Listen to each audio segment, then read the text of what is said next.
नमस्कार।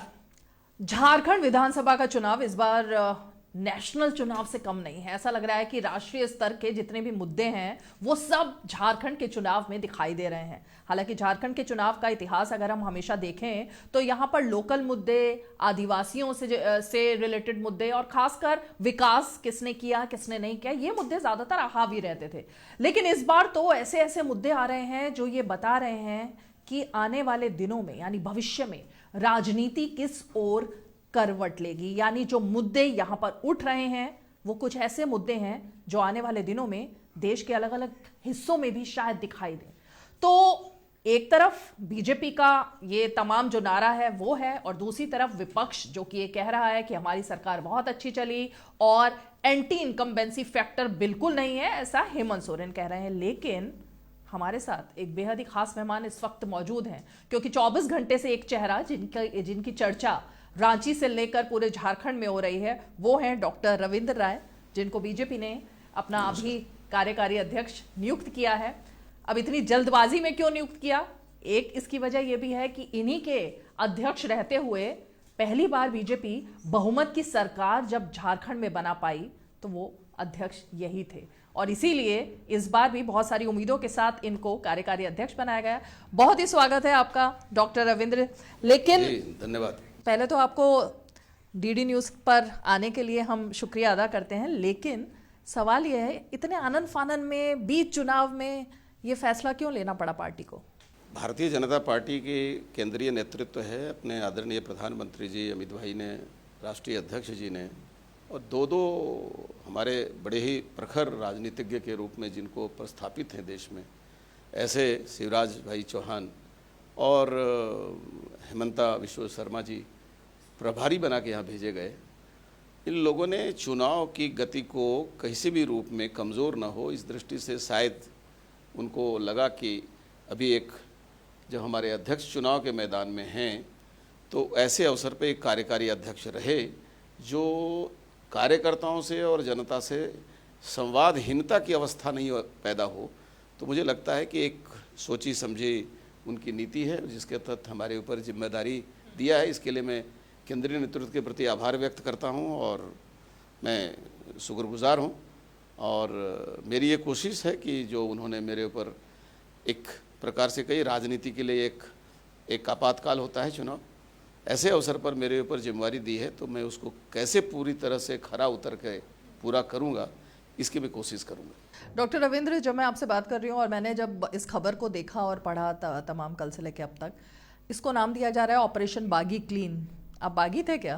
देखिए, मैं तो बागी हो ही नहीं सकता क्योंकि पिछले 49 साल से मैं भारतीय जनता पार्टी विचार परिवार से जुड़ा हूँ और 1984 से मैं भारतीय जनता पार्टी का सदस्य हूँ। अब मेरे तो रोम रोम भारतीय जनता पार्टी और उस विचारधारा से जुड़ा हुआ है जिसमें भारतीय जनता पार्टी बसती है और पलती है। तो इसलिए बागी की कहीं हम लोग की गुंजाइश नहीं होती, ये तो हमारे डीएनए में नहीं है। परिस्थितियां जो राजनीतिक बनती हैं उसमें से कई बार समाज की नज़रिया, उसके कमेंट्स, उसके कुछ सोचने के तौर तरीके, उससे राजनीतिक दल की कार्य पद्धति भी प्रभावित होती है। नीयत हमारी अच्छी है या कैसी है वो नहीं देखते, समाज अपने ढंग से सोचता है। तो हम सामाजिक संतुलन, राजनीतिक संतुलन, कार्यकर्ता और आम मतदाता के बीच का संतुलन, इन सब बातों को ध्यान में रख करके समय समय पर अलग अलग गुणों से जो लोग हैं उनको जगह जगह पर लगाते हैं। आज की तारीख में हमारे ऊपर कुछ जिम्मेदारी संगठन ने दिया है, मैं समझता हूँ ये हमारे लिए बड़ा गंभीर चुनौती है और हमारे लिए ये सौभाग्य का विषय है। रविंद्र जी, ये सवाल मैंने इसलिए किया क्योंकि लगातार हम देख रहे हैं कि चाहे वो आपने हेमंत बिस्व शर्मा का नाम लिया या फिर कि शिवराज सिंह चौहान, यहाँ तक कि बीएल संतोष, जितने भी ऐसे कार्यकर्ता हैं या जो टिकट के लिए दावेदार थे और उनको टिकट नहीं मिला और वो निर्दलीय हैं, सबके पास पर्सनली जाकर डैमेज कंट्रोल की कोशिश कर रहे हैं। और क्योंकि आप तो अपने जो वर्तमान अध्यक्ष हैं बाबूलाल मरांडी, आप दोनों की कंस्टिट्यूंसी भी लगभग सेम है, तो इस वजह से क्या कुछ खतरा था और इसी वजह से कुछ मना लिया गया आपको? देखिए, एक बात मैं कहना चाहूँगा, बीजेपी को हम सिर्फ पार्टी नहीं मानते, बीजेपी को हम परिवार मानते हैं, और परिवार में एक छोटा सदस्य भी यदि नाराज हो जाए, दुखी हो जाए, उसके मन में खिन्नता आ जाए, तो हम उसमें अपना मान सम्मान नहीं देखते। परिवार को बचाने के लिए शीर्ष के नेता भी उस कार्यकर्ता के घर जाते हैं, और कोई भी कार्यकर्ता उसके घर जाकर के कहता है तुम मेरे परिवार हो, तुम कैसे अलग हो जाओगे। और उनको फिर अपने जो हमारे विचार के रिश्ते हैं, जो हमारे वर्षों वर्षों से काम करने के जो मेरे उनके साथ लगाव हैं, उनको हम याद दिलाते हैं, और फिर वो पिघलते हैं, उनके हृदय भरते हैं, और हम लोग सब एक हो जाते हैं। तो अभी सब एक है या इस बार ये चुनौती संस्कार है? भाजपा में है, दूसरी पार्टियों में नहीं। वहाँ तो सौदा है, हमारे यहाँ समझौता और रिश्ता है। तो इस बार हम माने कि जो नाराजगी वाले लोग हैं उनसे कोई खतरा नहीं होगा और सब एक हो जाएंगे। हम नाराज रहने नहीं देंगे किसी को।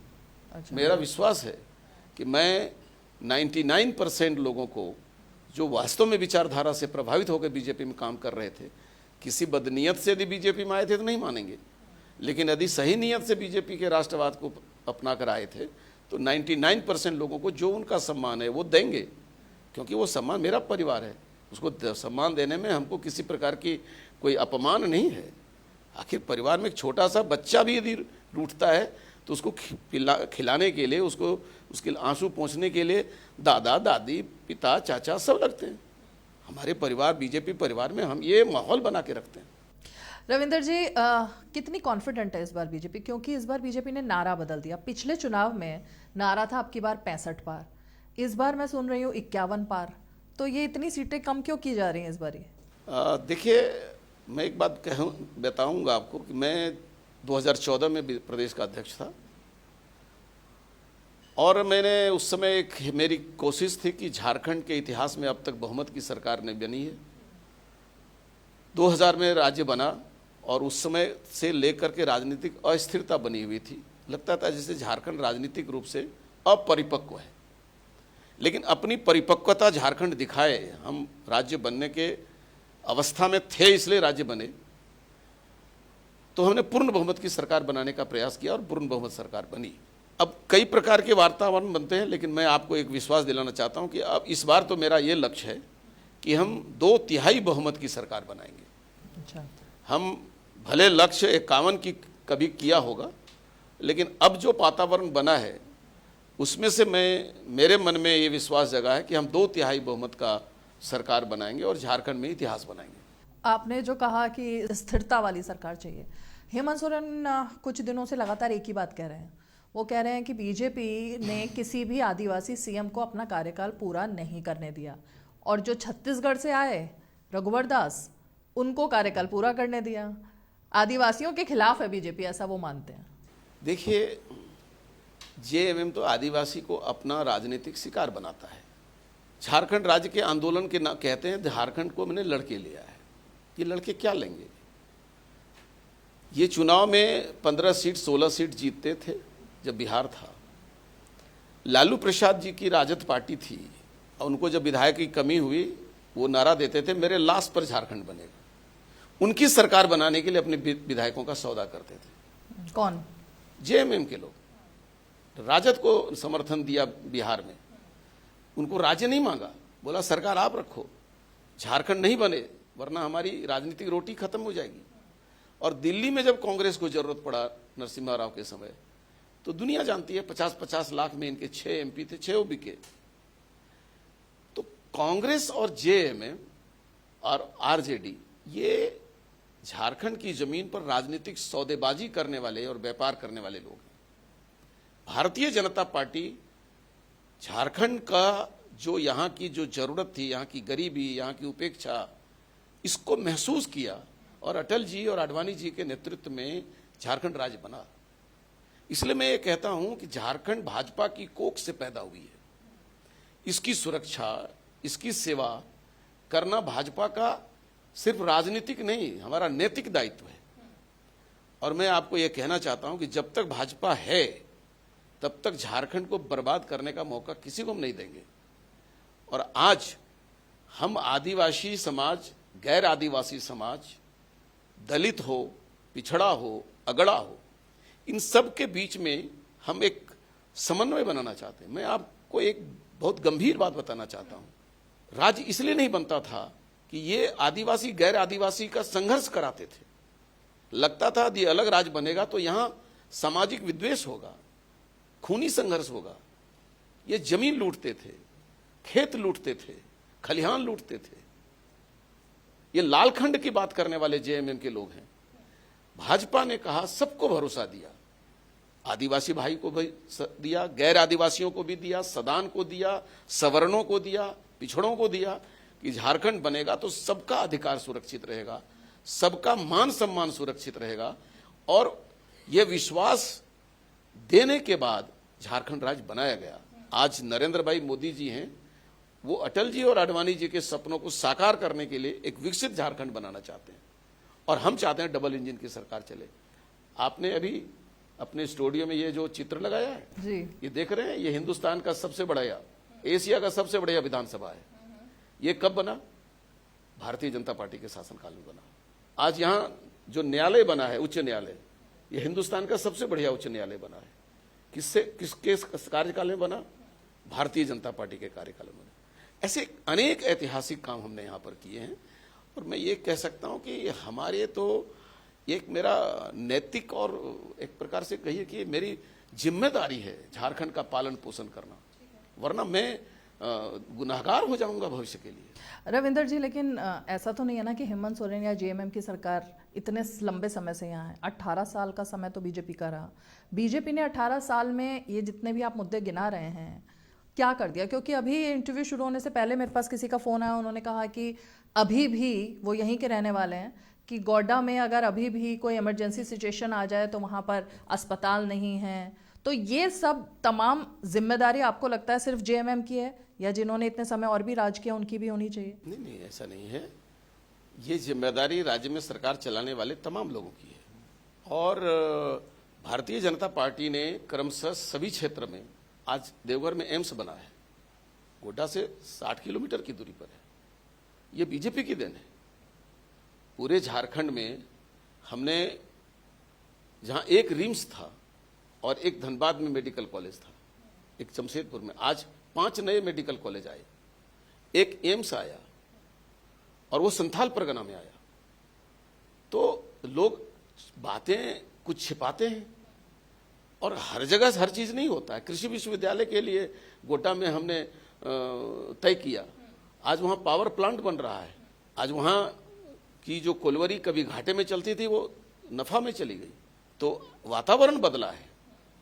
तो ये सामाजिक विद्वेष पैदा करने वाले, असंतुलन पैदा करने वाले लोग भ्रम फैला रहे हैं। और मैं आपसे कहना चाहता हूं कि भारतीय जनता पार्टी अपने राजनीतिक और सामाजिक दायित्व को पूरा करने के लिए एक जागरूक पार्टी के नाते और जिम्मेदारी के नाते काम कर रही है। ये आपने डबल इंजन की सरकार की बात की, यही आरोप जिन राज्यों में बीजेपी की सरकार नहीं है वो लगाते हैं कि जहां पर डबल इंजन नहीं है वहां पर अनदेखी की जा रही है सरकारों के साथ। हेमंत सोरेन भी कह रहे हैं कि केंद्र से हमें जो मिलना चाहिए वो नहीं मिल पाता है।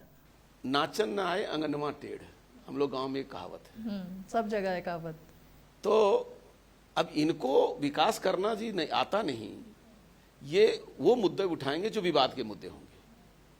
हम वो मुद्दे नहीं उठा सकते क्योंकि हमारे वो राजनीतिक जीवन यात्रा में नहीं है। ये करेंगे मुस्लिम की बात, सांप्रदायिकता की बात, ईसाई की बात, पिछड़ा की बात, अगड़ा की बात, आदिवासी गैर आदिवासी की बात। हम बीजेपी के लोग कई बार लोगों को समझाने के लिए इन बातों को जरूर चर्चा करते हैं उनसे, लेकिन हमारा लक्ष्य ये है कि झारखंड में रहने वाला प्रत्येक नागरिक, चाहे वो किसी भी समाज का हो, किसी भी जाति का हो, उसका जो अधिकार है और उसका जो सम्मान है उसकी रक्षा होनी चाहिए। ये नहीं कि राजनीतिक सत्ता में बैठ गए तो कहीं भय पैदा कर दे। और अभी मेरे 65 वर्ष की जीवन में मुझे कभी याद नहीं है कि ऐसी घटना घटी हो। दुमका में जहां जेएमएम का हेडक्वार्टर है वही उसका केंद्र बिंदु है संचालन का। पिछले 1 वर्ष पहले एक आदिवासी बेटी को एक हवसी ने, जब उसके हवस के शिकार नहीं बना पाया, जिंदा पेट्रोल छिड़क के जला दिया। ये इतिहास झारखंड में बना। अभी कुछ महीने पहले गोविंदपुर में 4-5 बलात्कारियों ने एक बेटी के साथ उसके साथ दुर्व्यवहार भी किया और उसके टुकड़े टुकड़े कर दिए। पूरी झारखंड में चर्चा का विषय बना हुआ है। इस सरकार का जो मंत्री है MA BS कहता है मैं डॉक्टर हूं, वो एक नेत्री हमारी सीता सोरेन के बारे में जिस प्रकार के गंदे शब्दों का प्रयोग किया है, हम बोल नहीं सकते। आपको लगता है वो बैकफायर करेगा जो उन्होंने बयान दिया, क्योंकि बहुत चर्चा में है वो बयान? मैं बता रहा हूं आपको, उन्होंने जो विषय जो बात बोली है, तो मैं समझता हूं कोई भी सभ्य आदमी ऐसा बोली, और वो तो मूर्ख भी नहीं है। उस मंत्रिमंडल में अधिकांश जो हैं वो कम ही पढ़े लिखे हैं लोग, लेकिन उनकी जो हालत है वो कहते हैं हम डॉक्टर हैं, और उसके बाद में एक महिला के बारे में जिस प्रकार की उसका उपमा दिया, मैं समझता हूं ऐसे लोगों को तो लोकतंत्र में घृणा के पात्र हैं और उसको तुरंत सरकार को हटा देना चाहिए था। ये जो आपने मुद्दा उठाया डेमोग्राफिक चेंज की बात है, ये तो बेसिकली घुसपैठिए और डेमोग्राफिक चेंज, ये दोनों चीजें अपनी तरफ है, लेकिन जब सवाल ये उठता है कि झारखंड में इस बार हिंदुओं की सरकार बनेगी, तो ये सही है ये स्टेटमेंट देना इस तरह का बीजेपी की तरफ? बिल्कुल मैंने ऐसा नहीं कहा है। नहीं, आपने नहीं कहा, लेकिन नहीं, आप ही के एक वरिष्ठ नेता ने कहा। हाँ। बीजेपी में सबका सम्मान है, परंतु यदि जिस समय हम समाज के बीच जा रहे हैं, मतदाता के बीच में गलतफहमियां दूर करने की हमारी प्रयास होती है। मैं तो जब अध्यक्ष था तो लुइस मरांडी जी को मैंने चुनाव लड़ाया था, वो मंत्री भी रही। अब इस बार टिकट ना दे पाया तो वो बिगड़ के चली गई, मेरी बहन है वो। हाँ, तो उनके जाने से डेंट लगेगा? अब वो तो विषय बात की है, लेकिन वो क्रिश्चियन थी। मैंने साइमन मरांडी को JMM के रूठे हुए थे, उनको टिकट दिया था, वो क्रिश्चियन थे। हमने उस समय हम कार्डिनल, यहाँ जो एशिया के सबसे प्रमुख व्यक्ति हैं ईसाई समुदाय के, उन्होंने कहा था बीजेपी के प्रति मेरी धारणा बदल रही है। मेरा ये कहना है कि हम न सांप्रदायिकता पैदा करना चाहते हैं। झारखंड का जो सामाजिक संतुलन है वो सबको मिला के ही पैदा होगा, और हम यहाँ कोई विद्वेष पैदा नहीं होने देना चाहते हैं। लेकिन JMM, कांग्रेस और RJD जातिवाद, कॉम्युनल फीलिंग और आदिवासी गैर आदिवासी, यही इनका राजनीतिक आधार है। हम चाहते हैं झारखंड बनाया है तो ऐसे विघटनकारी तत्वों से झारखंड को बचाएंगे।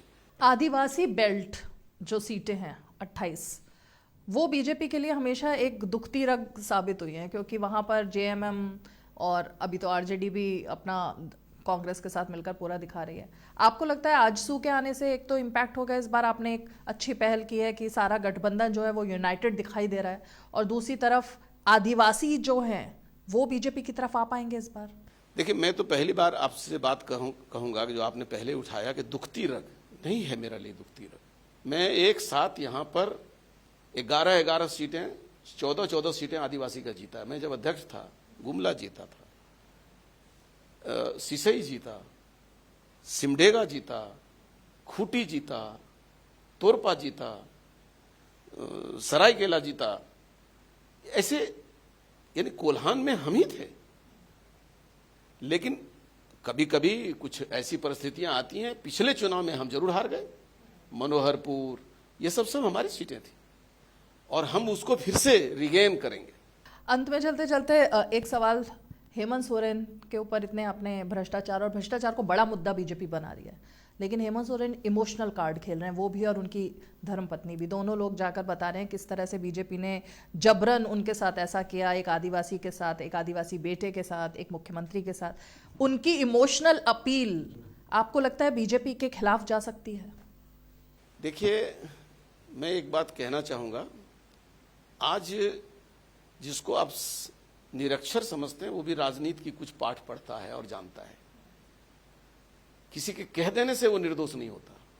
लेकिन हाईकोर्ट ने एक लाइन ऐसी बोली थी जिसको वो हर जगह सुना रहे हैं जाकर। हाँ, सुना रहे होंगे। ये जो ईडी है, CBI है और हाईकोर्ट का मामला हो सकता है, इसका राजनीतिकरण यदि वो कर रहे हैं, और ये सभी एक प्रकार की ऐसी संवैधानिक संस्थाएं हैं जिसको हम राजनीति में नहीं घसीटना चाहते। लेकिन कोई भी व्यक्ति या कोई भी संस्था यदि देश के अंदर भ्रष्टाचार के काम कर रहा है, ऐसे तो मैं आपको उदाहरण देने लगूंगा तो कहां से जमीन आया दुमका में, कहां से जमीन, आप आदिवासी को सिर्फ CNT SPT एक्ट में अपने थाने में खरीदने का अधिकार है, लेकिन आज आप चले जाइए दुमका में, इनके पास में जमीनों का अंबार है, रहने वाले बोकारो के हैं, रहने वाले शिबू सोरेन की पूरी परिवार जो है वो बोकारो की है। तो मतलब ये भ्रष्टाचार के पैसे हैं आपके? जो कभी गिरिडीह जिले में आता था, मेरे जिले में आता था, तो ये कहां से आए, कैसे आ गए? हमारे देश में अटल जी भी राजनीतिक रहे, एक झोपड़ी नहीं बना पाए। जॉर्ज फर्नांडिस जैसे लोग रहे जिनके पास रहने का एक मकान नहीं है। ऐसे अनेकों उदाहरण हैं। ये बड़े नेता थे, हम लोगों से बड़े थे शिबू सोरेन, लेकिन आज उनके यहाँ जो कुछ है उसको देखने के बाद आंख फट जाएगी। तो मैं ये कहना चाहता हूं कि आप राजनीतिक पाठ जो आपने पढ़ा है, सामाजिक विद्वेष मत फैलाइए और भ्रष्टाचार को नक्सल कई ऐसे हुए जो उन्होंने दर्जनों भर हत्याएं की, लेकिन सबूत के अभाव में वो छूट जाते हैं। इसका क्या मतलब है? मैं उन्हें नक्सल नहीं कह रहा हूं। सबूत जो होता है वो कई बार समय पर कानून के सामने नहीं आता है। सबूत तो केंद्रीय लेकिन एजेंसियां समाज जो है लेकर आ रही थी ना, लेकिन वो नहीं लेकर आ पाई। लेकिन समाज जो है हाँ। वो सब कुछ जानती है। ये पब्लिक है, ये सब कुछ जानती है। तो ये पब्लिक आपकी तरफ आएगी इस बार चुनाव में, कॉन्फिडेंट? निश्चित आएगी, क्योंकि यहाँ की जनता भाजपा की है और भाजपा यहाँ की जनता की है, क्योंकि हमने ये राज्य बनाया है और उनको पता है कि इस क्षेत्र के जो दबे कुचले लोग हैं, उपेक्षित लोग हैं, गरीब लोग हैं, उनके लिए राज बनाया, बीजेपी ने बनाया। और जो अटल जी ने किया उसको मोदी जी ही पूरा कर सकते हैं। बहुत बहुत शुक्रिया, काफी बेबाकी से आपने बिना रुके हर सवाल का जवाब दिया। बहुत बहुत शुक्रिया डॉक्टर रविंद्र राय। डॉक्टर रविंद्र राय डीडी न्यूज से खास बातचीत करते हुए और खासकर झारखंड चुनाव में अब आने वाले दिनों में बीजेपी की स्ट्रेटेजी क्या रहने वाली है उसका खुलासा करते हुए बीजेपी के नए बनाए गए कार्यकारी अध्यक्ष। बहुत बहुत धन्यवाद आपको और सहयोग हो, मैं यही चाहता हूँ।